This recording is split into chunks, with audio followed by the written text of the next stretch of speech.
देखिए, अगर आप क्लास 10 में हो और इस बार 2026 बोर्ड परीक्षा की तैयारी कर रहे हो और अगर आप ये चाहते हो कि मैं बोर्ड एग्जाम में 95 प्लस स्कोर करूं, तो देखो आपको सबसे पहले पेपर का पूरा नॉलेज होना चाहिए। साथ ही साथ जब आप पेपर देने बैठो तो आपको पता होना चाहिए कि कौन कौन से क्वेश्चंस हमारे पेपर में आने वाले हैं। तो ऐसे क्वेश्चंस आपको इस वीडियो के अंदर मिलने वाले हैं।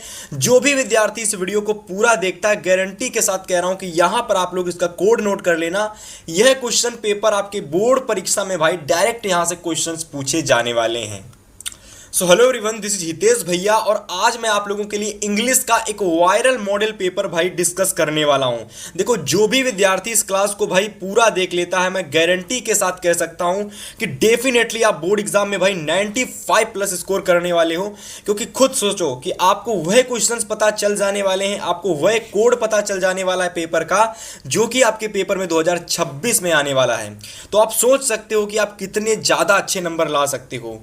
और जो भी विद्यार्थी क्लास को शुरू से लगाकर एकदम लास्ट तक देखेगा, ये मेरी गारंटी है कि पेपर में आपके क्या क्या पूछा जाता है वह पूरी जानकारी आपको हो जाएगी। यानी बहुत सारे स्टूडेंट से आप आगे निकलने वाले हो केवल और केवल इस क्लास को देखने के बाद। तो पूरा क्लास को देखना, मैं गारंटी दे रहा हूं कि आप बोर्ड एग्जाम में भाई इजीली 95 प्लस मार्क्स लाने वाले हो। तो यदि मैं पेपर की बात करता हूं तो हम लोगों का जो इंग्लिश का पेपर रहने वाला है माय डियर स्टूडेंट्स, वह पेपर आप लोगों के परीक्षा में 70 नंबर का पूछा जाने वाला है। ठीक है, सभी को पता होगा। और ये जो पेपर होता है, इस पेपर को जो करने की टाइमिंग होती है वह होती है 3 घंटे 15 मिनट। यानी माय डियर स्टूडेंट्स, आपको जो 15 मिनट मिलेंगे, ये 15 मिनट आपको स्टार्टिंग के पेपर को पढ़ने के लिए दिए जाएंगे। यानी इस क्वेश्चन पेपर में कौन कौन से क्वेश्चंस आए हुए हैं वह सारी जानकारी आपको स्टार्टिंग के 15 मिनट में कर लेनी है। ठीक है, यहां पर आप सभी लोगों को अपना रोल नंबर डाल देना होगा पेपर में। ठीक है, और यहां पर आपको अपना नाम नहीं डालना होगा। ठीक है, केवल रोल नंबर डालना पड़ेगा। अब चाहो तो नाम डाल भी सकते हो, वरना कोई ज़रूरी नहीं है। अदरवाइज यदि मैं बात करूं कि स्टार्टिंग के 15 मिनट में आपको क्या करना है भाई, तो 15 मिनट के पेपर में जो आपको स्टार्टिंग के मिलेंगे उसमें आपको क्वेश्चन पेपर को पढ़ना है। ठीक है, चलिए अब देखिए मैं डिस्कस कराता हूं वह सारे क्वेश्चंस जो कि आपको बोर्ड एग्जाम 2026 में भाई देखने को मिलने वाले हैं। तो जितने भी विद्यार्थी इस क्लास को देख रहे हैं, लाइक कर देना, इस क्लास को लाइक कर देना भाई, सेशन को अगर अभी तक आपने लाइक नहीं किया तो लाइक कर देना। चलिए बात करते हैं सबसे पहले कि हमारा जो क्वेश्चन पेपर होने वाला है उस क्वेश्चन में सबसे पहले क्या आएगा।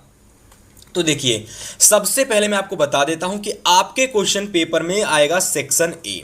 ठीक है, और ये जो सेक्शन ए होगा ये भैया आपके बोर्ड परीक्षा में टोटल 20 नंबर का पूछे जाने वाला है। कितने नंबर का? यह टोटल भाई आपके बोर्ड एग्जाम में टोटल 20 क्वेश्चन 20 नंबर का आएगा। तो जितने भी विद्यार्थी इस वीडियो को देख रहे हैं, अगर आपको 20 में 20 नंबर पूरे पक्के करने हैं तो एवरी टॉपिक जो भी मैं डिस्कस कराता हूं वह सारी चीजें आपको एकदम ध्यान से देखनी है भाई। और सारी चीजें मैं आपको एकदम डिटेल से बारीकी से समझाने वाला हूं, जिससे कि आप जो ये 20 में 20 नंबर है ना, ये 20 में आप 20 लेकर के आओ। ठीक है, तो देखिए सबसे पहला जो हमारा क्वेश्चन है, ये आपके पेपर में जो आएगा क्वेश्चन, ये पहला क्वेश्चन हमारा होगा कि read the following passage carefully. ठीक है, यानी आपको यहां पर एक पैसेज दिया जाएगा जिसको आपको बड़े ही ध्यान से पढ़ना है, केयरफुली यानी ध्यान से पढ़ना है। And choose the correct option to answer the questions that follow. अब देखो पहला जो क्वेश्चन आएगा ना माय डियर स्टूडेंट्स, वह क्वेश्चन मैं आपको बता देता हूं। पेपर में आपका जो इंग्लिश का पेपर रहने वाला है ना, तो जो आपका सेक्शन ए होगा इसमें जो आपको पहला क्वेश्चन देखने को मिलेगा यानी क्वेश्चन नंबर 1, वह आपका पैसेज का होगा। ठीक है, तो जो पैसेज का क्वेश्चन होगा उसमें आपके टोटल कह सकते हो 3 क्वेश्चंस आपके आने वाले हैं। कितने क्वेश्चंस आने वाले हैं भाई? 3 क्वेश्चंस आने वाले हैं। और यदि मैं बात करता हूं तो ये 3 क्वेश्चंस कैसे कैसे आपके पूछे जाएंगे, तो चलिए बात करते हैं। सबसे पहले आपको पैसेज मैं दिखाने वाला हूं। देखिए, तो पेपर में जो हमारा पैसेज आएगा माय डियर स्टूडेंट्स, वह आपके पेपर में कुछ इस तरीके से आएगा, जैसे कि यहां पर लिखा हुआ है कि उभास नहीं होगा, यहां पर आप लोग सुभाष कर लेना। ठीक है, सुभाष। ठीक है, तो Subhash Chandra Bose was a great leader of India, his country man. ठीक है, called him नेताजी नहीं Netaji, because he led them on the right path. He was imprisoned. ठीक है, he was imprisoned many times but he soon found out that more efforts। अब देखो student, सबसे पहले आपको क्या करना है कि जो भी आपके पेपर में पैसेज आता है ना, सबसे पहले उस पैसेज को आपको नहीं पढ़ना है, नहीं पढ़ना है भाई। तो सबसे पहले पता है क्या करना है, सबसे पहले आपके पेपर में जो भी पैसेज आता है, जो भी उसके क्वेश्चंस होते हैं ना, सबसे पहले आपको क्वेश्चंस पढ़ने हैं। तो चलिए बात करते हैं क्वेश्चंस की, मैं आपको दिखाता हूं। तो यहां पर देखिए सभी स्टूडेंट्स एकदम ध्यान से देखना भाई, मैं गारंटी दे रहा हूं कि आप इस वीडियो को देखने के बाद बोर्ड एग्जाम में इंग्लिश के पेपर में भाई साहब ये कहने वाले हो कि मैं 70 में अब 70 ला सकता हूं, क्योंकि इस वीडियो को देखने के बाद आपको पूरी जानकारी होने वाली है कंप्लीट एकदम पेपर में क्वेश्चन कहां कहां से आते हैं। ठीक है, अब देखो जो हमारा पैसेज का क्वेश्चन आएगा ना, सबसे पहले उसके आपको क्वेश्चन को पढ़ना है। तो पहला क्वेश्चन है कि हु वाज सुभाष चंद्र बोस। अब देखिए यहां पर आपको यह बताना है कि हु वाज सुभाष चंद्र बोस। तो सुभाष चंद्र बोस कौन थे? तो देखिए स्टार्टिंग में मैंने एक लाइन पढ़ी थी, Subhash Chandra Bose was a great leader of India. तो देखिए यहां से मैं डायरेक्ट एकदम आंसर मिल गया। तो देखिए सबसे पहले माय डियर स्टूडेंट, जो भी पैसेज होते हैं ना, सबसे पहले आपको पैसेज के क्वेश्चंस पढ़ने हैं और इसके बाद आपको पैसेज पढ़ना है। तो पहला मैंने क्वेश्चंस पढ़ लिया जिसका आंसर ग्रेट लीडर मुझे स्टार्टिंग की लाइन में ही मिल गया था। अब देखिए ऐसे ही सेकंड क्वेश्चन है आप लोगों का कि give me blood and I will give you freedom, who will said this statement. यानी कि तुम मुझे खून दो, इसका अर्थ होगा तुम मुझे खून दो, गिव मी ब्लड, और I will be you freedom, और मैं तुम्हें आज़ादी दूंगा। ये किसने कहा था? तो जायज़ सी बात है, जब आप ये पैसेज पढ़ोगे ना तो कहीं ना कहीं आपको दे रखा होगा। जैसे कि अगर मैं बात करता हूं तो यहां पर देखिए दे रखा है कि should be made to make India free, the British power was getting weaker in the Second World War. है ना, आप देखिए पूरा पढ़ते चले जाइए, यहां पर कहीं दे रखा होगा, देखो यहां दे रखा है कि the Indian National army that fought many battles against the British force, he said his country man give me blood and I will be give you freedom. तो ये किसने कहा था? तो भाई साहब ये किसने कहा था? तो ये पूरा जो पैसेज किसके ऊपर चल रहा है? सुभाष चंद्र बोस के ऊपर। इसका मतलब इसका राइट ऑप्शन रहने वाला है सुभाष चंद्र बोस। तो इस तरीके से डियर स्टूडेंट्स जो पैसेज होते हैं ना, पैसेज के सबसे पहले आपको क्वेश्चंस पढ़ने हैं, इसके बाद आपको पैसेज में उन क्वेश्चंस के ऑप्शन का आंसर ढूंढना है। ऐसे ही तीसरा क्वेश्चन नंबर है कि India National Army was organized by. तो इंडियन नेशनल आर्मी को कौन ऑर्गेनाइज्ड करा रहा था? तो यदि मैं बात करता हूं क्वेश्चंस में, तो देखो यहां पर बात की गई है कि one day he escaped the Calcutta in guise of Pathan and went to Germany via Peshawar. है ना, from Germany he went to Japan, he organize the Indian National Army. मतलब कि जो हमारे विया पेशवार थे, इन्होंने क्या किया था, कह सकते हो कि एक मिनट, तो जो हमारे सुभाष चंद्र बोस जी थे ना, उन्होंने हमारी क्या था, इसका आंसर आपको पता है कहाँ से मिलेगा? इस पूरे पैसेज में जिसकी बात हो रही है वह हमारे सुभाष चंद्र बोस हैं। ठीक है, तो इस वजह से यहाँ पर राइट आंसर हमारा सुभाष चंद्र बोस हो जाएगा। उम्मीद करते हैं भाई सभी विद्यार्थी एकदम, और जिस भी विद्यार्थी ने इस चीज़ों को एकदम ध्यान से समझ लिया और साथ ही साथ क्वेश्चंस को नोट कर लिया, गारंटी दे रहा हूं कि भाई साहब लिख के ले लो, आप आसानी से 70 में इजीली 60 नंबर ले आओगे। ठीक है, तो समझ में आ गया आपको पैसेज वाला क्वेश्चन। अब देखिए किसी भी प्रकार का पैसेज आपके पेपर में आता है ना, तो आप उस पैसेज को आसानी से सॉल्व कर पाओगे। ओके, चलिए सभी विद्यार्थी अगला क्वेश्चन नंबर देखेंगे, क्वेश्चन नंबर सेकेंड। देखिए जो हमारा अगला क्वेश्चन है ना, यहां पर हमारे प्रश्न में पेपर में क्वेश्चन नंबर 4 से लगाकर क्वेश्चन नंबर 8 तक पे क्वेश्चन पूछे जाएंगे। ठीक है, तो इस चीज को सभी एकदम ध्यान से समझेंगे भाई कि कैसे कैसे टाइप के यहां पर हमारे क्वेश्चंस अब पूछे जाएंगे। तो देखिए सबसे पहला अगर मैं क्वेश्चंस की बात करता हूं, तो सबसे पहला क्वेश्चन हम लोगों को पेपर में आएगा, और उससे पहले मैं आपको बता देता हूं ये जो क्वेश्चन हमारा होगा सेकेंड नंबर, ये क्वेश्चन हमारा रहने वाला पैसेज का। तो दूसरा क्वेश्चन जो हमारे पेपर में आने वाला है वो हमारा पहला पैसेज का है, दूसरा क्वेश्चन हमारा ग्रामर के रहने वाला है। और ग्रामर में my dear friends, my dear students, आपके पेपर में टोटल कह सकता हूं कि 4 क्वेश्चंस आने वाले हैं, 4 क्वेश्चंस नहीं 5 क्वेश्चंस आने वाले हैं। ठीक है, और ये 5 क्वेश्चंस में अगर मैं पहले प्रश्न की बात करता हूं तो पहला क्वेश्चन आपका पूछा गया है एडजेक्टिव से, और आप सभी विद्यार्थियों को पता होगा कि जो एडजेक्टिव होता है वह हमारा एक मोस्ट इंपॉर्टेंट पॉइंट होता है, किसका? पार्ट ऑफ स्पीच का, पार्ट ऑफ स्पीच का। ठीक है, तो पार्ट ऑफ स्पीच से पहला क्वेश्चन आपके पेपर में देखने को मिलेगा, जिसमें आपको प्रीपोजिशन भी पूछा जा सकता है, एडजेक्टिव भी पूछा जा सकता है, एडवर्ब भी आ सकता है, आपका वर्ब भी आ सकता है, और आपसे कह सकती हो कि क्वेश्चन 4 से 5 तरीके से पूछा जा सकता है। तो पहला क्वेश्चन है एडजेक्टिव में बताना है। बहुत आसान क्वेश्चन है कि the young boy run away. अब देखिए यहाँ पर एडजेक्टिव क्या है भाई, बॉय कैसा है, यंग है, तो यही हमारा एडजेक्टिव हो जाएगा। तो आंसर में आप लगाओगे सी नंबर टिक। ठीक है, चलिए उम्मीद करते हैं क्वेश्चन आपको समझ में जरूर आया होगा। चलिए अब आप लोग देखिएगा question number second. Question number यदि मैं सेकंड यानी क्वेश्चन नंबर 5 की बात करता हूं, ग्रामर के अपने दूसरे क्वेश्चंस की बात करता हूं, तो यहां पर हमारा क्वेश्चन जो आएगा वह आपको सेंटेंस से देखने को मिलेगा। वह क्वेश्चंस आपको कहां से देखने को मिलेगा, तीसरा क्वेश्चन वह आपको सेंटेंस से देखने को मिलेगा। ये हमारे कौन से क्वेश्चन चल रहे हैं, ये हमारे सारे एमसीक्यू के क्वेश्चन चल रहे हैं भाई। ठीक है, सारी चीजें आपको मैं डिटेल से बताता चलूंगा, आप लोग एक एक चीज समझते चलना। गारंटी ले रहा हूं भाई कि आप बोर्ड एग्जाम में 95 प्लस लाने वाले हो। तो देखिए सेंटेंस को आपको बदलना पड़ेगा। कैसे, देखो यहां पर दे रखा है कि he is help to me. अब इस सेंटेंस को आपको बदल देना है फ्यूचर इंडेफिनिट टेंस में। और फ्यूचर इंडेफिनिट टेंस की सभी को हेल्पिंग वर्ब पता होगी कि होती है भैया विल और शैल।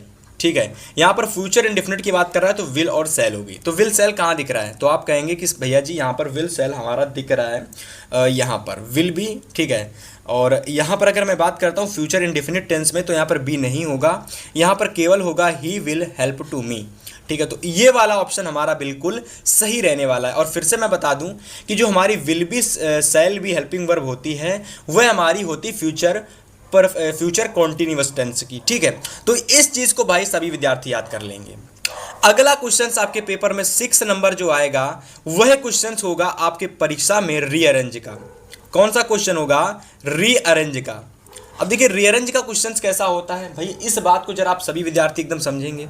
देखिए जो रीअरेंज का क्वेश्चन हमारे पेपर में आएगा वह क्वेश्चन, यदि मैं रीअरेंज क्वेश्चंस की बात करता हूं तो देखिए वहां पर आपको क्या दे रखा होगा कि कुछ इस तरीके से आपको अलग अलग वर्ड दे रखे होंगे। ऐसा ही सेम क्वेश्चन आएगा। ठीक है, बिल्कुल सेम टू सेम ऐसा ही क्वेश्चन आएगा और आपसे कहेगा इस पूरे वर्ड को अरेंज करिएगा। इस पूरे वर्ड को क्या करिएगा, इस पूरे वर्ड को आप अरेंज करिएगा, यानी इस पूरे सेंटेंस को आप अरेंज करिएगा। तो देखो पार्क दे रखा है, माई दे रखा है, हाउस दे रखा है, इज दे रखा है, देयर दे रखा है और आपका ए और फिर नियर दे रखा है। तो इन सभी वर्ड को मिला करके कंप्लीट सेंटेंस हमको बनाना है। तो अगर मैं यहां पर बात करता हूं कि हमारा जो सही ऑप्शन हो जाएगा वह क्या हो जाएगा। ठीक है, तो अगर मैं यहां से सही ऑप्शन की बात करता हूं, ठीक है, तो यहां पर देखिए सभी विद्यार्थी एकदम ध्यान से कि पहला दे रखा है there is a house gift to us from God. तो ये हमारा रॉन्ग होगा, ये हमारा ऑप्शन सही नहीं होगा। तो चलिए आगे के ऑप्शंस अब की बात करते हैं। तो यदि मैं बात करता हूं आगे के ऑप्शंस की, तो भाई डियर यहां पर देखिएगा दूसरा ऑप्शन हम लोगों का दे रखा है। सभी विद्यार्थी एकदम देखिए, near my house is there a park. तो यह भी गलत होगा। देखिए जब हम रीअरेंज करेंगे ना तो हमको एक चीज याद रखनी है कि सबसे पहले हमारा सब्जेक्ट होगा, फिर हमारी हेल्पिंग वर्ब होगी, फिर हमारी मेन वर्ब होगी, फिर हमारा ऑब्जेक्ट होगा भाई, और इसके बाद में हमारा जो है अदर वर्ड होगा। तो ये पूरा जो फार्मूला है भाई ये आपके माइंड में रहना चाहिए। और मैं आपसे गारंटी दे रहा हूं कि अगर आपने क्लास देख ली ना तो आपको कहीं कोई भी डाउट नहीं होगा और सारी चीज़ें आपके समझ में आने वाली हैं। ठीक है, इसी वजह से आप काफ़ी सारे विद्यार्थियों से आगे इस वीडियो को देखकर निकलने वाले हो। ठीक है, अब देखिए सी नंबर ऑप्शन है कि there is a park near my house. अब देखो देयर हमारा दे रखा है हेल्पिंग वर्ब है, इसके बाद हमारी मेन वर्ब आ गई और हमारा फिर ऑब्जेक्ट आ गया, फिर अदर वर्ड आ गया। तो यह वाला ऑप्शन हमारा बिल्कुल सही ऑप्शन रहने वाला, यानी option number C is the right option of question number 6। ठीक है, चलिए भाई उम्मीद करते सभी स्टूडेंट्स एकदम ध्यान से अच्छे से चीज़ों को समझा होगा। और अब मैं बात करने वाला हूं क्वेश्चन नंबर 7 की, यानी हम अपने अगले क्वेश्चन नंबर 7 की बात करने वाले हैं। तो यहां पर देखिए सभी विद्यार्थी क्वेश्चन नंबर 7 जो दे रखा है वह हमारा है कि व्हाट इज टाइम। इसके बाद देखिए कॉलम दे रखा है, फिर योर वॉच। अब देखिए इस कॉलम में आपको बताना है कि इस कॉलम के बीच में मुझे क्या रखना होगा। और अगर मैं बात करता हूं इस क्वेश्चंस की, तो ये क्वेश्चंस हमारा पूछा गया है my dear students question number 4 preposition से। कहां से आ गया है, एक मिनट, तो ये क्वेश्चंस हमारा पूछा गया है प्रीपोजिशन से। ठीक है, हाँ, तो यह क्वेश्चंस हमारा है प्रीपोजिशन से। सभी विद्यार्थी एकदम ध्यान से देखेंगे कि प्रीपोजिशन से कैसा क्वेश्चन आता है। देखो यहाँ पर दे रखा है व्हाट इज टाइम, और आपको इन होगी प्रीपोजिशन की, एट होगी कि ऑन होगा, यहाँ पर कि बाई होगा, आपको यह बताना है। तो यदि मैं इस क्वेश्चन के राइट ऑप्शन की बात करता हूँ तो होगा what is time in your watch, यानी तुम्हारी घड़ी में कितना टाइम हुआ है। What is time in your watch यानी तुम्हारी जो घड़ी है उसमें कितना टाइम हुआ है। तो मे आ रहा है ना, तो मे के लिए इन लगाते हैं ना, इसी वजह से हमारा ऑप्शन नंबर जो फर्स्ट है बिल्कुल सही होगा। उम्मीद करते हैं भाई प्रीपोजिशन का अगर क्वेश्चन आएगा तो डायरेक्ट आप इस तरीके से कर दोगे। ठीक है, चलिए क्वेश्चन नंबर 8 देखिए। 8 नंबर क्वेश्चन है कि which of the following word is which miss spelled. अब अगर क्वेश्चन नंबर 8 की मैं बात करूं तो देखो यहां पर माय डियर स्टूडेंट्स क्वेश्चंस में क्या कह रहा है, यहां पर हमसे क्वेश्चंस में कह रहा है कि आपको यह बताना कि असिस्टेंट हमारा जो है यह मीनिंग हमारी गलत है, या फिर ऑनेस्ट मीनिंग हमारी गलत है, या फिर कंट्री मीनिंग हमारी गलत है, या फिर हंग्री मीनिंग हमारी गलत है। तो यदि मैं हंग्री की बात करता हूं तो यह भी हमारी मीनिंग सही है, कंट्री भी मीनिंग सही है, ऑनेस्ट भी मीनिंग सही है, असिस्टेंट हमारी मीनिंग जो ये गलत है, और यही हमारा बिल्कुल सही ऑप्शन आप लोगों का हो जाएगा, यानी असिस्टेंट हमारी जो मीनिंग है ये गलत है। ठीक है, तो हमारा जो एक क्वेश्चन आपको पेपर में देखने को मिलेगा, एक क्वेश्चन नंबर जो 5 आपको देखने को मिलेगा, वह क्वेश्चन हमारा होगा मिस स्पेल्ड का। किसका होगा my dear students? Misspelled का क्वेश्चन होगा। ठीक है, यानी आपको गलत मीनिंग ढूंढ करके बतानी है कि इस ऑप्शन में से गलत मीनिंग कौन सी है। ठीक है, चलिए उम्मीद करते हैं कि क्वेश्चन नंबर 8 तक सभी स्टूडेंट्स के क्वेश्चंस एकदम अच्छे से कवर हो गए होंगे।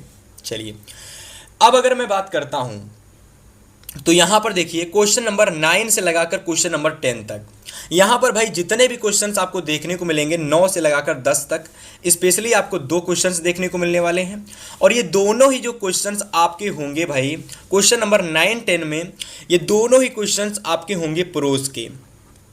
ठीक है, यानी प्रोज सेक्शन से आपके परीक्षा में एक स्टैंजा आएगा किसी चैप्टर से। ठीक है, किसी चैप्टर से एक स्टैंजा आएगा, और वह जो स्टैंजा होगा वह स्टैंजा से 2 क्वेश्चंस आएंगे।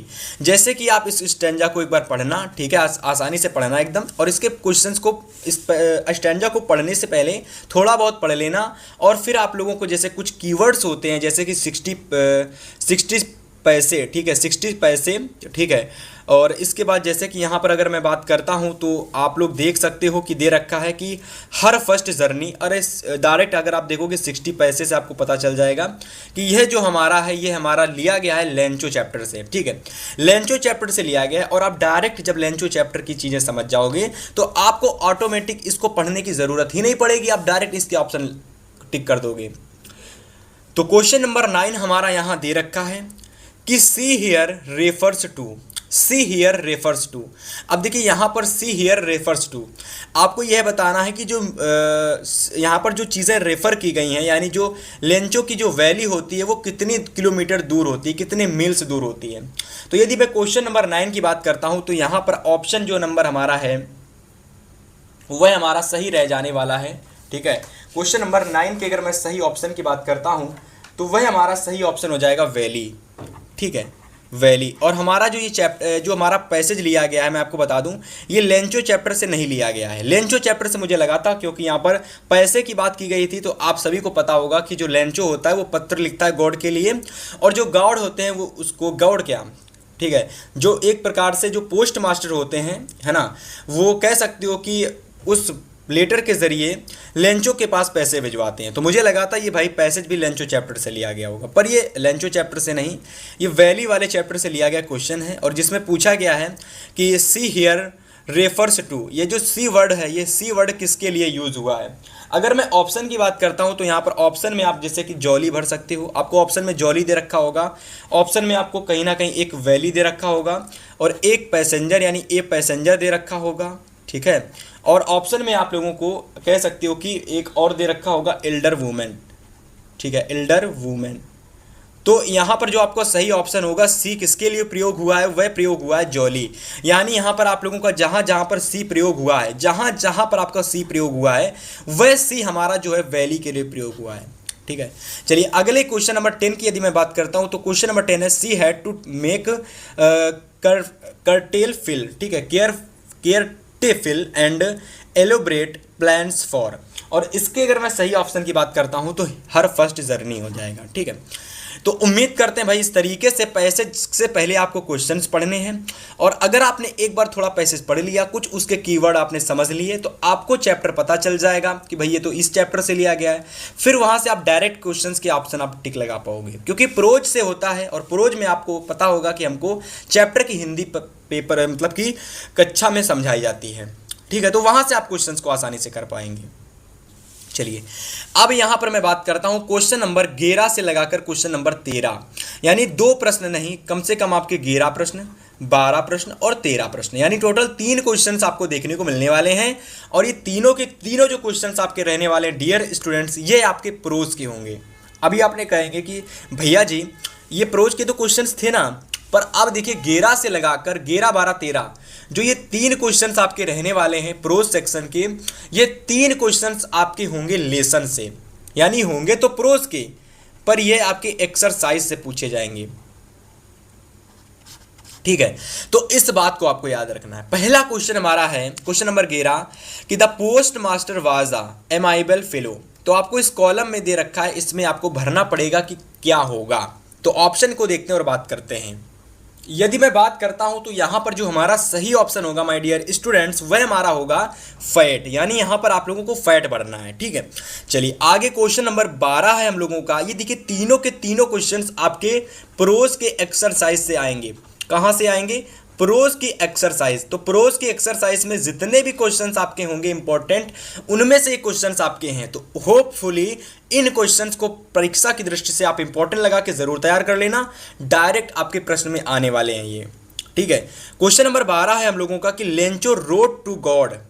अब देखो यहां पर Lencho wrote to God, wrote a letter कर लीजिए, wrote a letter to God, if you don't help me my family and I will go, कह सकते हो कॉलम है और इन दिस ईयर। तो यहां पर इस कॉलम में क्या भरना है वह आपको बताना है। तो टू द डॉग्स होगा कि मैड होगा कि ड्राई होगा कि हंग्री होगा। तो यहां पर आप लोगों का हंग्री होगा, क्योंकि यहां पर लेंचो जो होता है वह कह सकते हो बहुत ही ज़्यादा निराश होता है, क्योंकि उसको लगता है कि जो भी उसके साथ ये कह सकते हो कि जो भी उसके साथ ये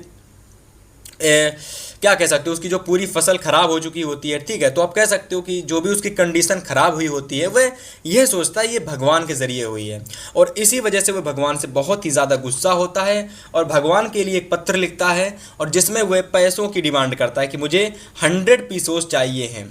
कितने पीसोस? 100 पीसोस चाहिए हैं। लेकिन उसको 100 पीसोस नहीं मिलते हैं, 70 पीसोस मिलते हैं। वह भी 70 पीसोस जो होते हैं वह भगवान नहीं देते हैं, बल्कि पोस्ट मास्टर जो ऑफिस के एम्प्लॉयज़ होते हैं वह सारे मिल करके देते हैं, है ना। अब ये पूरा जब आप कंप्लीट चैप्टर पढ़ना लेंचो का, तो आपको सारी चीज़ें पता चल जाएंगी, ठीक है। अगला इंपॉर्टेंट नंबर क्वेश्चन है 13 कि डेमोक्रेसी, जो हमारी डेमोक्रेसी इलेक्शंस हैं, where held south Africa in Mandela became the first president of a new nation. तो आपको यह बताना है कि जो मंडेला थी वह सबसे पहली अपने राष्ट्र की कह सकते हो कि प्रेसिडेंट यानी राष्ट्रपति कब बनी थी। तो ऑप्शन नंबर यहाँ पर हमारा 1994 बिल्कुल सही हो जाएगा, ठीक है। तो ये 3 के 3 प्रोज के क्वेश्चंस आपको अच्छे से तैयार कर लेने हैं, और मैं आपको बता देता हूँ कि आपके परीक्षा में क्वेश्चंस जितने इंपॉर्टेंट हैं एक्सरसाइज में वह भी आपको तैयार कर लेने हैं, ठीक है। चलिए क्वेश्चन नंबर 14 से 15 को देखेंगे। क्वेश्चन नंबर 14 है, क्वेश्चन नंबर हमारा 15 है। क्वेश्चन नंबर अगर मैं 14 की बात करता हूँ और 15 की बात करता हूँ, तो ये दोनों के दोनों जो क्वेश्चंस हैं, ये दोनों के दोनों क्वेश्चंस हमको देखने को मिलने वाले हैं पोएट्री से। कहाँ से? पोएट्री से। यानी पोएट्री से हमारे पेपर में 4 लाइनों का एक स्टैंजा पूछा जाएगा, ठीक है, जहां से हमारे पेपर में 2 क्वेश्चंस आएंगे। जैसा मैंने आपको दिखाया था, प्रोज से एक स्टैंजा आया था, एक पैसेज आया था जहां 3 क्वेश्चंस पूछे गए थे, ऐसे ही आपके पेपर में एक पोएट्री से स्टैंजा आएगा जहां से आपके 2 क्वेश्चंस पूछे जाएंगे, ठीक है।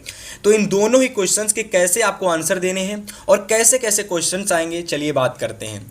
तो देखिए सबसे पहला क्वेश्चन जो आपको लगभग देखने को मिलेगा, उसमें आपको ये 4 लाइनों की जो पोयम है ये किसने लिखी थी वह आपसे पूछ लेगा। तो प्रश्न पूछा गया है कि from which poem have the these lines been taken. ये किसने लिखी थी ये लाइनें? तो यह लाइनें आपकी लिखी थी माय डियर स्टूडेंट्स, कह सकते हो कि एक मिनट, पूछा गया कि from which poem have these line taken, यानी ये 4 लाइनों की पोयम किस चैप्टर से ली गई है, किस कह सकते हो कहाँ से ली गई है। तो ऑप्शन सबसे पहले गलत है आपके, इन ऑप्शन के यहाँ पर आप लोग इन ऑप्शन के स्थान पर आप लोग यहाँ पर अलग अलग प्रकार के चैप्टर का नेम डाल लोगे। डस्ट ऑफ स्नो, कह सकते हो कि आपको अलग अलग प्रकार के चैप्टर के नेम देखने को मिलेंगे।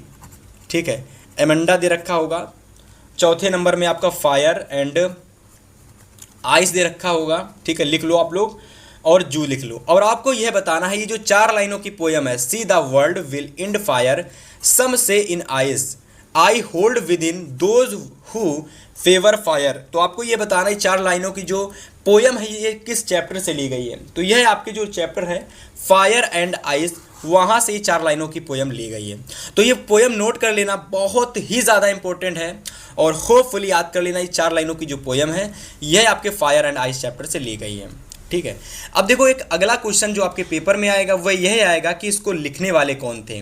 ठीक है, तो हु कंपोज्ड दीज लाइन्स, इन 4 लाइनों के लिखने वाले कवि पोएट कौन है। तो ऑप्शन हो जाएगा रॉबर्ट फॉरेस्ट, चार्ल्स सैंडबर्ग हमारा नहीं होगा। ठीक है, ऑगडेन भी नहीं होगा, WB येट्स भी नहीं होगा, तो हमारा रॉबर्ट फॉरेस्ट, बिल्कुल रॉबर्ट फ्रॉस्ट। ठीक है, रॉबर्ट फ्रॉस्ट जो हैं वो इन्होंने 4 लाइनों की ये पोयम लिखी थी, जो कि हमारे फायर एंड आइस के कह सकते हो पोएट हैं।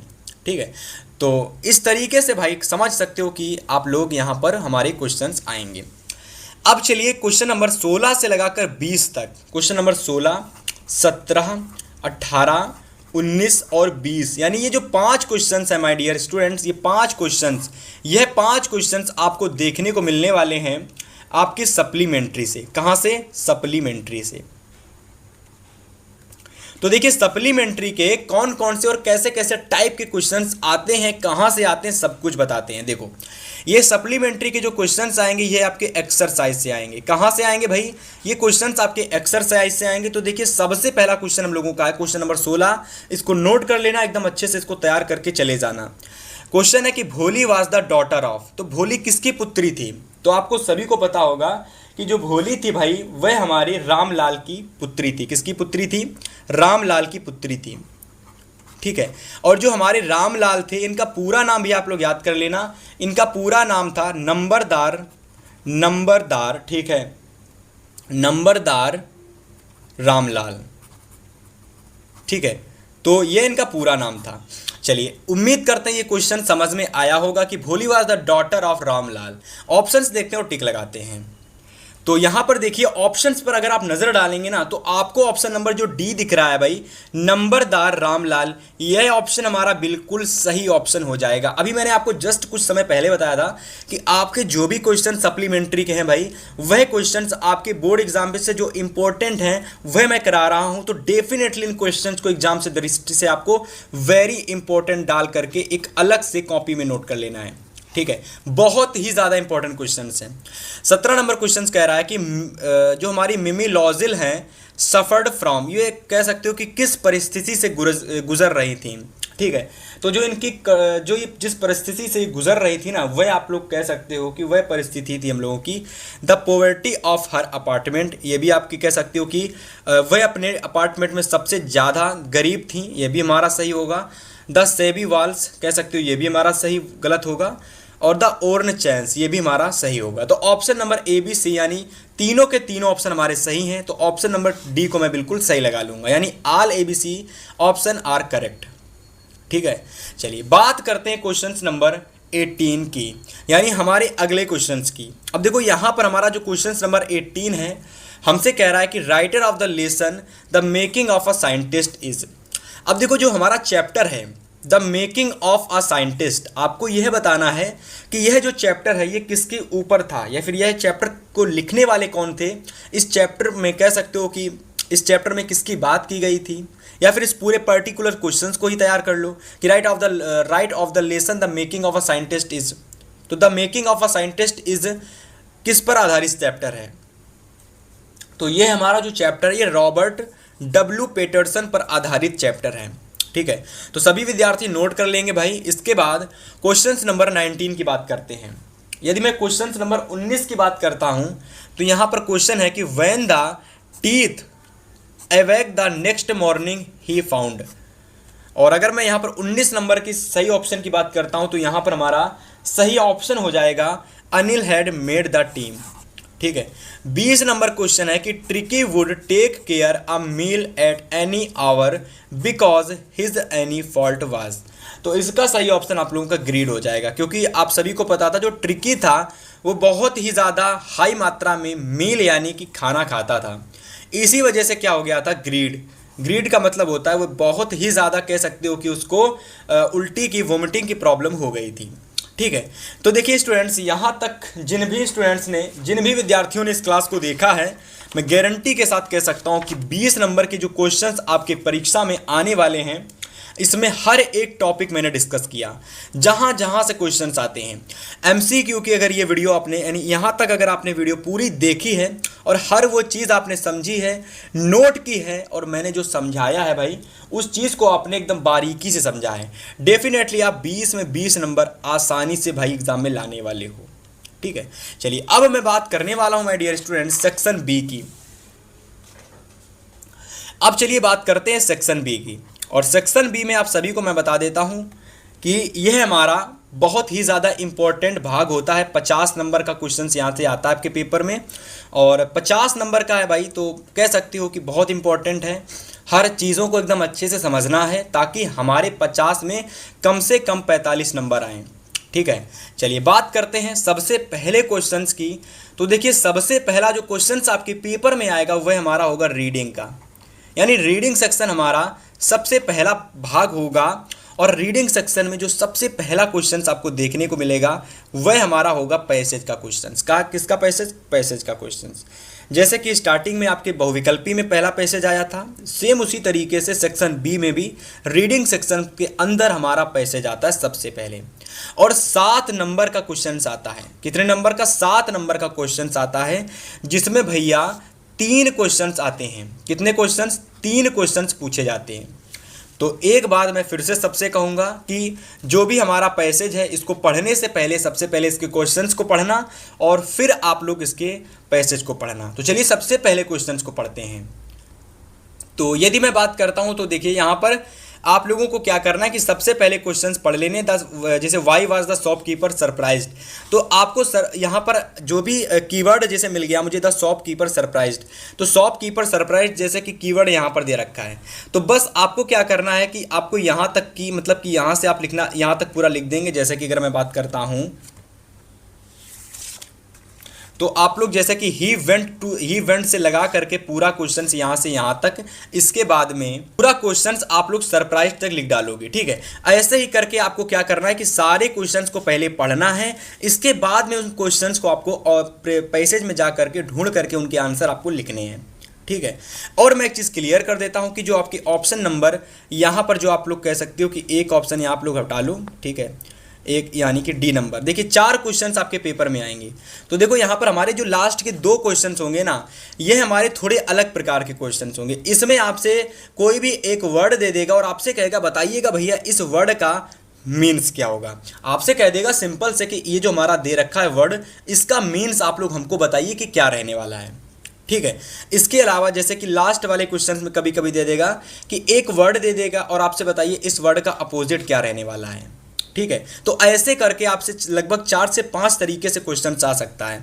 एंटोनेम्स भी पूछा जा सकता है। ठीक है। एंटोनेम्स भी पूछा जा सकता है। सिनोनेम्स भी आपसे पूछा जा सकता है। ठीक है। अपोजिट भी आपसे पूछा जा सकता है। ठीक है। और कह सकते हो कि मीन्स भी आपसे पूछा जा सकता है। तो इन 4 तरीके से क्वेश्चन पूछा जा सकता है। ठीक है। चलिए अब बात करते हैं भाई डियर राइटिंग सेक्शन की। तो हमारा जो अगला सेक्शन वह हमारा है राइटिंग सेक्शन। और अगर मैं राइटिंग सेक्शन की बात करता हूं तो सबसे पहला जो क्वेश्चन आपको देखने को मिलेगा वो लेटर का होगा। और लेटर आपके परीक्षा में टोटल 4 नंबर का भाई आने वाला है। तो देखिए लेटर को तैयार करने से पहले जो लेटर को लिखने का तरीका होता है वह आपको सीख लेना है। इसके बाद जो भी आपके इंपॉर्टेंट लेटर हैं उनको आपको ढूंढ लेना है और आपको उनको तैयार कर लेना है। तो ये 2 इंपॉर्टेंट लेटर आप लोग एकदम परीक्षा की दृष्टि से तैयार कर लेना। ये 2 वेरी इंपॉर्टेंट लेटर हैं आप लोगों के, और इनको तो बोर्ड एग्जाम से पहले एकदम रट के चले जाना है ना। चलिए इसके बाद आगे देखिए राइटिंग सेक्शन में दूसरा जो क्वेश्चन आपको देखने को मिलेगा, और इस पर 50 नंबर के वर्णात्मक क्वेश्चन का क्वेश्चन नंबर 3 है और राइटिंग सेक्शन का दूसरा क्वेश्चन है। क्वेश्चन नंबर हमारा है कि राइट अ पैराग्राफ। अब देखिए पैराग्राफ आपके पेपर में आता है ना, और आपके पेपर में रिपोर्ट राइटिंग आती है।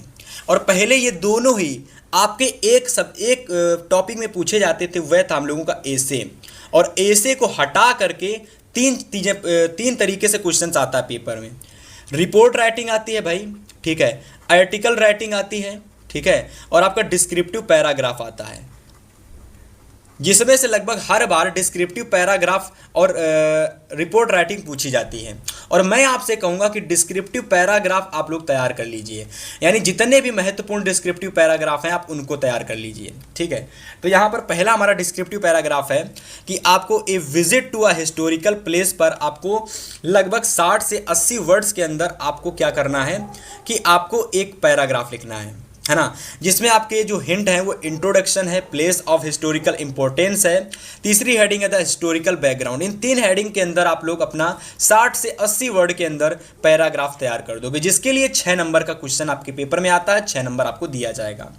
यदि अगर आप लोग रिपोर्ट राइटिंग करना चाहते हो तो रिपोर्ट राइटिंग कर सकते हो। वेरी इंपॉर्टेंट रिपोर्ट राइटिंग आप लोगों की है इलेक्शन सेंस पर। 60 से 80 वर्ड के अंदर इन पॉइंट्स के आपको अंदर चीज़ों को बना करके लिख देना। Introduction, election in my city, canvassing, polling arrangements और वोटिंग बिगेन्स, ठीक है। उम्मीद और लास्ट में कंक्लूजन। उम्मीद करते हैं भाई दोनों में से अगर मैं जो बताऊंगा वह है डिस्क्रिप्टिव पैराग्राफ। जितने भी आपके क्लास 10 में इंपॉर्टेंट डिस्क्रिप्टिव पैराग्राफ हैं आपको उनको ढूंढ करके एकदम अच्छे तरीके से तैयार कर लेना है, ठीक है। चलिए आगे की बात करते हैं। तो यदि मैं आगे की बात करता हूं तो देखिए यहाँ पर जो आपका तीसरा सेक्शन आएगा वह आपका होगा ग्रामर सेक्शन, ठीक है। ये हमारा तीसरा ग्रामर सेक्शन है। और अगर मैं ग्रामर सेक्शन की बात करता हूं तो देखो सबसे पहले जो क्वेश्चंस आपको देखने को मिलेगा वह क्वेश्चंस हमारा होगा डायरेक्ट इनडायरेक्ट का, ठीक है। दूसरा जो क्वेश्चंस आपको देखने को मिलेगा वह हमारा होगा पैसिव वॉइस का क्वेश्चंस। इसके बाद तीसरा जो क्वेश्चंस आपको देखने को मिलेगा वह हमारा होगा पंक्चुएशन का क्वेश्चंस, ठीक है। अगर मैं पहले क्वेश्चंस की बात करता हूं जो हमारे इनडायरेक्ट से क्वेश्चंस आएगा वह हमारा होगा सिंपल से आपको डायरेक्ट दे रखा होगा यहाँ पर, ठीक है, जिसका आप लोगों को इनडायरेक्ट बनाना पड़ेगा, ठीक है। तो आप लोग डायरेक्ट देख लेना और इनडायरेक्ट कुछ इस तरीके से आपका बन जाएगा। ऐसे ही आपको एक्टिव दे रखा होगा और आपको पैसिव बनाना पड़ेगा। तो ये आपका एक्टिव दे रखा है, ये आपका पैसिव बन जाएगा, ठीक है। ऐसे ही आप लोग अगर मैं पंक्चुएशन की बात करता हूँ तो पंक्चुएशन में क्या होता है कि जैसे दे रखा है कि Rakesh said to Shyam are we still away from the city. अब देखो ये जो हमारा एक प्रकार से सेंटेंस है, ये हमारा एक प्रकार से सेंटेंस है, लेकिन ये कह सकते हो कि अधूरा है। ये कैसा है? अधूरा है। अब इसको पूरा करना ही कह सकते हो पंक्चुएशन कहलाता है। तो देखो यहाँ पर आप लोग पंक्चुएशन को इस तरीके से पूरा कर सकते हो कि Rakesh said to Shyam comma inverted comma start are we still away from the city और कॉमा इन्वर्टेड कॉमा क्लोज। तो ये आपका पूरा हो गया और यहाँ से आपको मिल जाता है भाई 2 नंबर। हर एक क्वेश्चन 2-2 नंबर का आता है। तो ग्रामर सेक्शन परीक्षा में टोटल 4 नंबर का पूछा जाता है। उम्मीद करते हैं भाई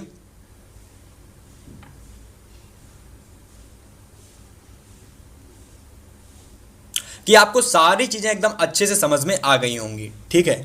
चलिए बात करते हैं यहाँ पर अगर मैं आगे की, तो यहाँ पर अगर मैं आगे की बात करता हूँ तो यहाँ पर हमारा क्वेश्चन नंबर अगला है 4 नंबर, सॉरी डी नंबर। और डी नंबर क्वेश्चन हमारे पेपर में 4 नंबर का आता है। ये हमारा होता है ट्रांसलेशन फॉल। और 1 मिनट, थोड़ी सी मिस्टेक हो गई। ग्रामर सेक्शन 4+4 का आता है, ठीक है। 1 मिनट, 2 दुना के 4+4 यानी 8 नंबर का आता है आपके पेपर में, ठीक है। 1 मिनट, 8 नंबर का नहीं 10 नंबर का आता है, क्योंकि 2-3 क्वेश्चंस होते हैं, है ना। ये 6 नंबर के हो गए और ट्रांसलेशन वाला क्वेश्चन 4 नंबर का, टोटल 10 नंबर का, यानी टोटल 10 नंबर का हमारा ग्रामर सेक्शन आता है।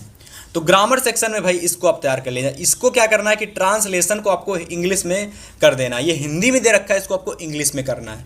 4 सेंटेंस होते हैं, चारों को अगर आप कर लोगे तो भैया 4 नंबर आपको मिल जाएंगे, ठीक है। इस तरीके से भैया आपके पेपर में ग्रामर सेक्शन पूछा जाता है। और इसके बाद जो आपका अगला सेक्शन आता है वो चौथा होता है और इसमें आपके लिटरेचर पूछी जाती है।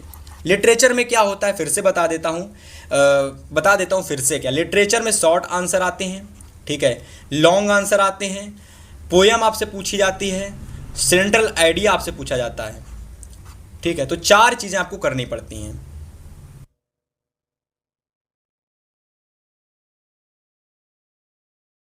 तो यदि मैं लिटरेचर सेक्शन की बात करता हूं माय डियर स्टूडेंट्स, तो देखो सबसे पहला जो क्वेश्चंस आपके पेपर में आएगा यहाँ पर क्वेश्चन नंबर 5, वह हमारा होगा, कह सकते हो कि 30 से 40 वर्ड के अंदर आपको लॉन्ग शॉर्ट आंसर लिखने हैं।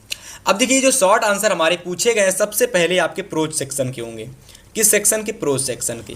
तो प्रोज सेक्शन से 2 क्वेश्चंस आएंगे, ये तो टोटल 3 + 3 यानी 6 नंबर के क्वेश्चंस आपको देखने को मिलने वाले हैं। सबसे पहला क्वेश्चन आपको यह नोट कर लेना कि what does Anne Frank say about her father and grandfather in her diary. इस क्वेश्चन को आपको नोट कर लेना है, बहुत ही ज़्यादा रिपीटेड क्वेश्चन आपके बोर्ड एग्जाम की दृष्टि से। इसके बाद मैं आगे के सारे महत्वपूर्ण क्वेश्चन को बताने वाला हूँ। तो इसके बाद सभी स्टूडेंट्स नोट करेंगे भाई आगे के हमारा क्वेश्चंस, जो कि हमारा अगला,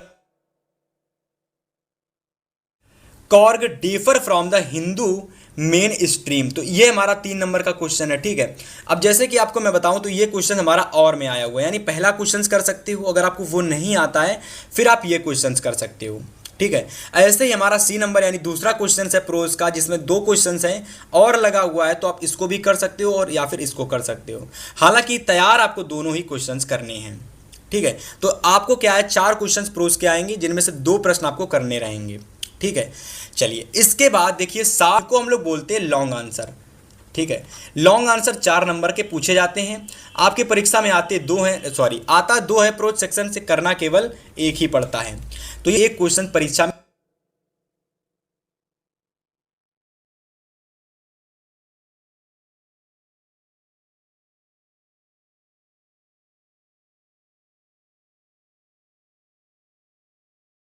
मैं यहाँ पर क्वेश्चन नंबर 7 की बात करता हूँ। तो देखिए यहाँ पर जो हमारा क्वेश्चन नंबर 7 है वह हमारा एक तरीके का कह सकते हो कि पोएट्री से हमारा क्वेश्चन आया है।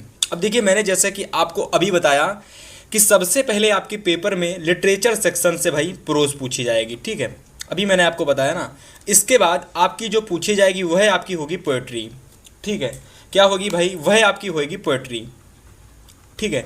तो देखिए यहाँ पर पोएट्री से आने वाला जो सबसे पहला क्वेश्चन आपके पेपर में आएगा वह हम लोगों का होगा, एक क्वेश्चन आपको दे दिया जाएगा, ठीक है, और अथवा में यानी और करके आपसे कह सकती हो कि पोयम पूछी जाएगी, ठीक है। बहुत सारे विद्यार्थियों को लग रहा होगा कि पोयम करना है कि क्वेश्चंस करना है। तो देखो एक चीज़ मैं आपको क्लियर कर देता हूँ कि आप लोग प्रोज में भी क्वेश्चन आंसर तैयार करोगे और सप्लीमेंट्री में भी क्वेश्चन आंसर तैयार करोगे, वहाँ पर आपको कोई दूसरा ऑप्शन नज़र नहीं आता है। पर अगर मैं बात करता हूं,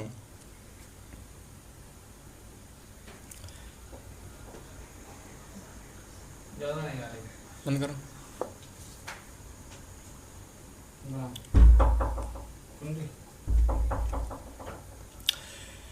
यदि मैं बात करता हूं यहां पर पोयम, अगर आप देखोगे तो पोएट्री में हमारे पोयम का एक ऑप्शन आता है। तो आप स्वयं से सोचो कि भाई आंसर की जगह हम लोग पोयम तैयार कर लेंगे तो हमारे लिए ज़्यादा फायदा रहेगा, क्योंकि हमको सप्लीमेंट्री और प्रोज में तो पहले से ही क्वेश्चंस तैयार करने हैं, है ना। तो हमको और ज़्यादा क्वेश्चंस बढ़ाने नहीं हैं।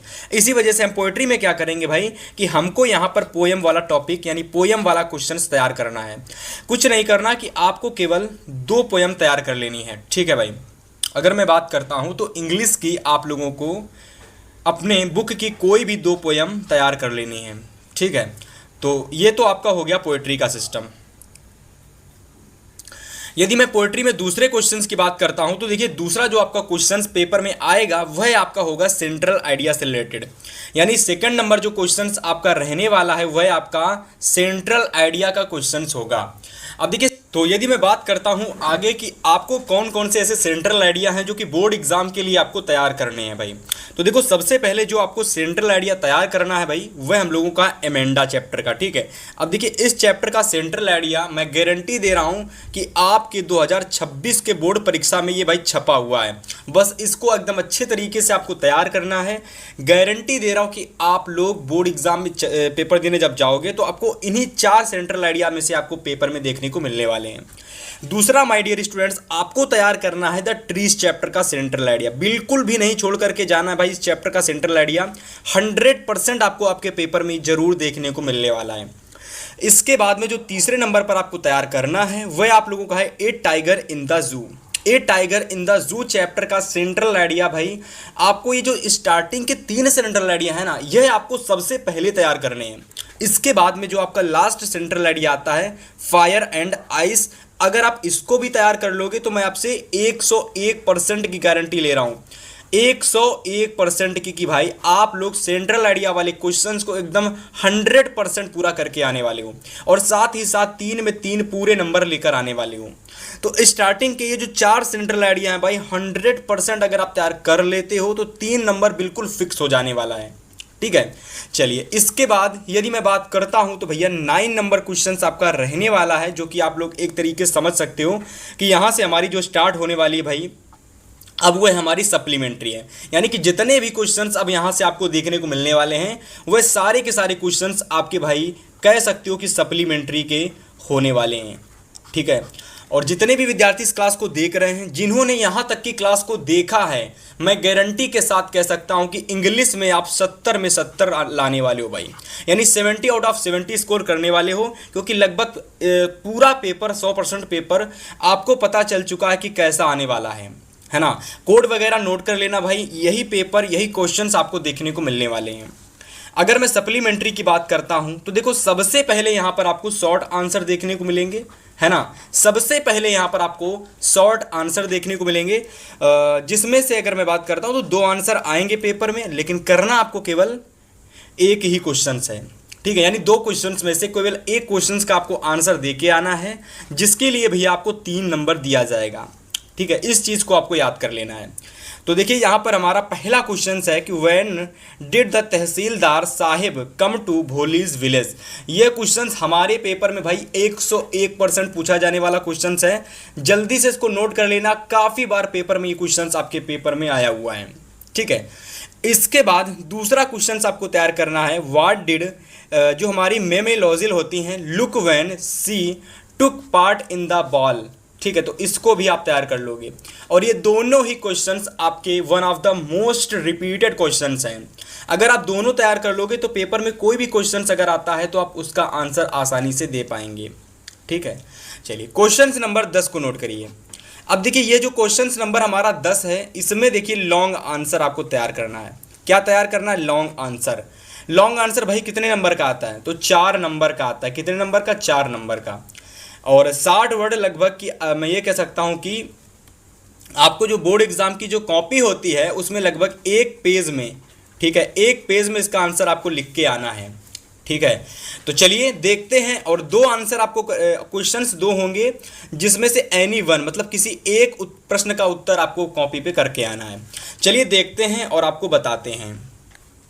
तो यदि मैं बात करता हूं कि भैया लॉन्ग आंसर हमको केमिस्ट्री के कौन से तैयार करने हैं, ठीक है, यानी कौन से 2 क्वेश्चंस हमारी केमिस्ट्री में पूछे जाने वाले इस मॉडल पेपर में हैं।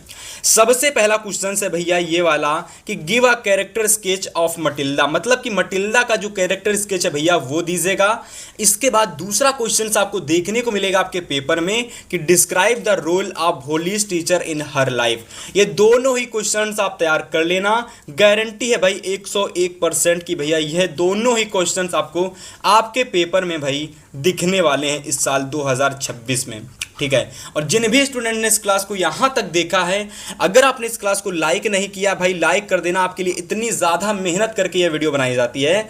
और जितने भी विद्यार्थी इस क्लास को 1000+ लाइक तक पहुँचा देते हैं, मैं गारंटी दे रहा हूँ कि आज की इस वीडियो को देखने के बाद आप लोग ईजिली 70 आउट ऑफ 70 स्कोर कर सकते हो।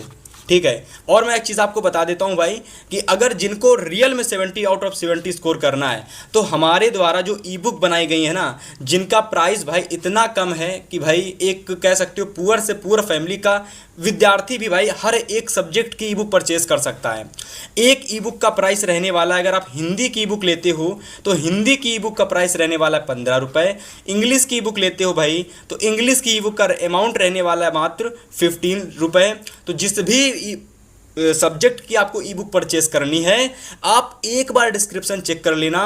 अगर अभी आपको लिंक नहीं मिलेगा तो कुछ समय बाद प्रोवाइड करा दिया जाएगा, क्योंकि इसके पोस्ट प्रोडक्शन पर अभी काम चल रहा है। ठीक है, जैसे ही ई बुक कंप्लीट होती है आपके लिए लिंक यहां पर डिस्क्रिप्शन में सेंड कर दिया जाएगा। उम्मीद करते हैं भैया कि आप लोगों को कोई दिक्कत अब नहीं होगी। जिन भी विद्यार्थियों ने इस क्लास को यहां तक देखा है भाई, तो इस मॉडल पेपर के सारे क्वेश्चंस आपको तैयार कर लेने हैं।